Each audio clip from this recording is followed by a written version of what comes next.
It's been a long time coming, as many of you know, in the Searchlight community, and I just wanted to thank all of you who have participated in that process. As Searchlight residents have a slower pace of life than most folks in the Las Vegas Valley, but they're moving faster and blazing new trails thanks to the new Rex Bell Park. Rex Bell Jr. grew up in Searchlight, later served as a Las Vegas Justice of the Peace, and then a 7-year stint as Clark County's district attorney. The beloved lawman passed away in 2001. Members of the Bell family were joined by elementary school students from Searchlight to dedicate the new park.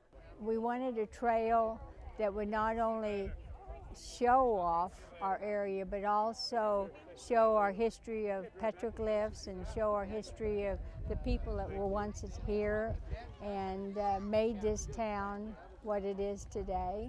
Preserving native Joshua trees and equipped with exercise stations and historic signs, the half-mile trail park was built with Southern Nevada Public Land Management Act funds.